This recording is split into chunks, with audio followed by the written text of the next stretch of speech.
Master Detective Archive's Raincode is both one of the weirdest and best games I've played all year, and given that this game is a spiritual successor to Danganronpa, that shouldn't be a surprise. To those who don't know, Danganronpa was primarily a series of popular visual novels made by spikechunsoft. These games were as dark as they were weird, and along with the Ace Attorney series are why I love more story-driven games. I won't go too deep into my love for the series here, but needless to say, when I first saw Raincode's trailer in February's Nintendo Direct and recognized the art style as well as the names of the people behind it, I was immediately sold. It felt like it was going to have a similar feel to Danganronpa while also being its own thing, with Raincode being 3D as well as having weird dungeons to solve mysteries in as a detective with a death god as both your partner and this game's Monokuma. After playing it for myself though, despite its flaws, I actually think I like Raincode more than any other game in the entirety of Danganronpa, and with this game having actually had roughly the same amount of development time Tears of the Kingdom did, I feel like it would be a crime for Raincode to not get the recognition it deserves.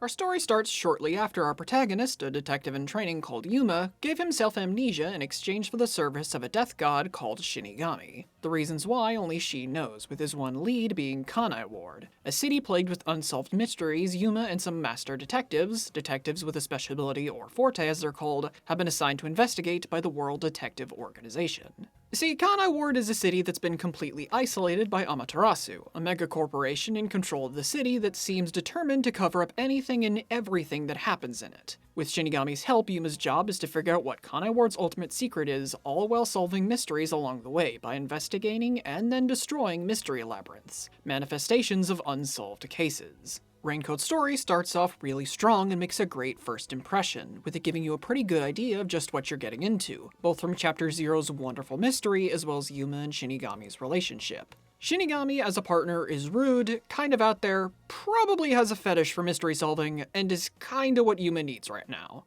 You see, while Yuma is a pretty likable guy, due to his memory loss, he's pretty unsure of why he wants to be a detective and his skills as one. Shinigami's here to give him that extra push when he needs it, and both encourages and even forces him to embrace the call to action, all while trying to rein in his inexperience and guide him on the path of a detective, even if she's not always great at it. Now, with that being said, for as much as I really like Shinigami, I think she can definitely be a bit much at times. Aside from her aforementioned rudeness, she's also high enough energy that I could easily see her overall personality annoying people. To those of you who do find her annoying, Raincode's supporting guest will more than likely make up for that. With the exception of Desuhiko, whom I was kind of indifferent towards, I loved the other 5 detectives Yuma works with. They were all plenty likable and had some great moments, especially towards the end. Heck, some of them even got a lot of laughs out of me, like Fubuki, who, while I won't spoil it here, had a moment so genuinely funny it made me drop my controller. I was laughing so hard. Out of all of them though, my favorite is definitely Chief Yako. He's easily one of the best characters in the game for a lot of spoilery reasons I can't go into, and he's pretty funny at points. But if I had to pick a close second, it definitely would go to Halara.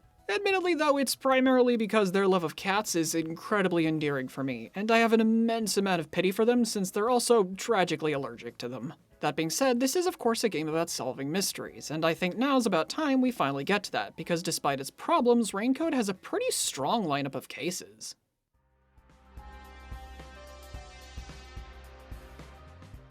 Before we get to the game's main draw, let's start with Kanai Ward itself, and let me tell you, the devs did a great job with this place. Kanai Ward is very beautiful, and I love how its many neon lights perfectly contrast with the rain and dark sky. It makes the whole place feel oddly peaceful to me. As for side activities you can do in Kanai Ward, in each chapter, there's a few different side quests you can do for extra detective points to level up Yuma. They don't take too long to do, and most of them actually have some really good stories behind them. Heck, some of them even follow up and give closure for characters from previous chapters. Honestly, these are all so well done, it kinda makes me sad that there's not that many. There's 16 in total, and while they do a really good job at fleshing out Kanai Ward, despite that, I couldn't help but wish there were at least a few more of them.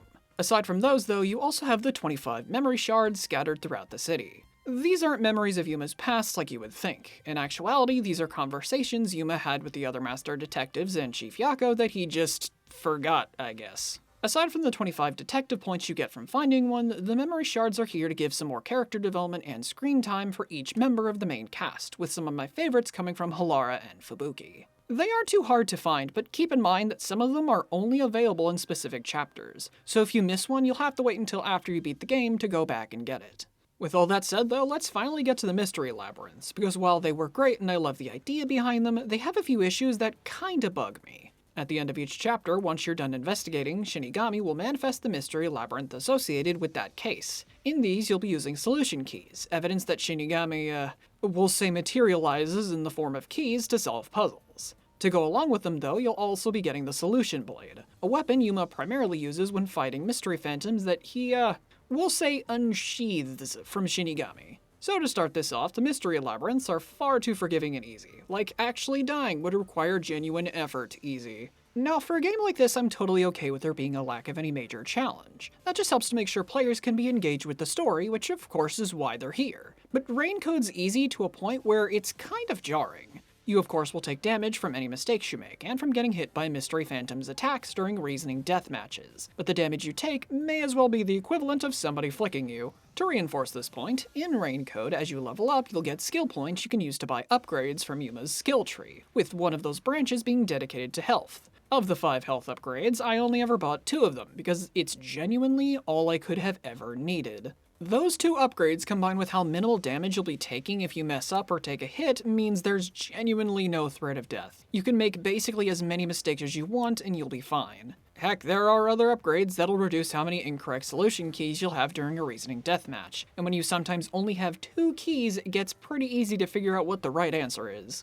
As for another criticism, and this might sound a bit weird, but conceptually, I feel like they could have done more with the mystery labyrinths than they actually did. Aside from the reasoning death matches, you have the Shinigami puzzles. Every now and then something will block Yuma's way, and you'll have to answer a question by filling in the blank by stabbing letters on a barrel. Successfully doing so then has Shinigami launched from it, and after striking a pose, she fires a laser at whatever was blocking your way. Those only make up about 10% of what you do in the mystery labyrinths, though. The vast majority of your time spent will be with the reasoning death matches and multiple choice questions. My main point here is that the mystery labyrinths are the physical manifestations of unsolved cases that can change based on Yuma's perception, and with them also not wanting to be solved in-universe, I feel like there's more you can do with this idea than the devs actually did. Now, with that being said though, like I've mentioned before, I did still really enjoy these. The journey towards solving a chapter's case in the mystery labyrinths was always really fun, and aesthetically, I really loved the look of each one. While I do still think they reused straight hallways too much, I really loved how bizarre each one felt and how they reflected that specific case in the level design, with Chapter 1 and 2 being my favorites for sort of spoilery reasons.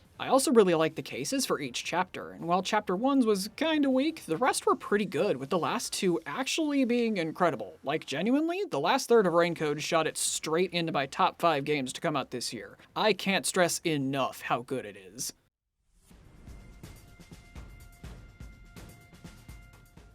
Master Detective Archive's Raincode is a pretty fantastic start for a new IP from spikechunsoft. While it's definitely very different as a spiritual successor for Danganronpa, I think it does a great job, since while it does its own thing, it still has a similar kind of spirit. It isn't perfect, of course. I do wish there were a few more side quests, the game is objectively too easy, even for the kind of game it is, and conceptually, I feel like they could have done more with the labyrinths. Despite all of that though, I genuinely loved my time with this game. Its story and characters were great, and I can absolutely see the 6 years worth of love the devs put into this, and I'm eagerly excited to see more from this series. Thank you all for watching, like and subscribe if you enjoyed the video, and I hope you all have a nice day.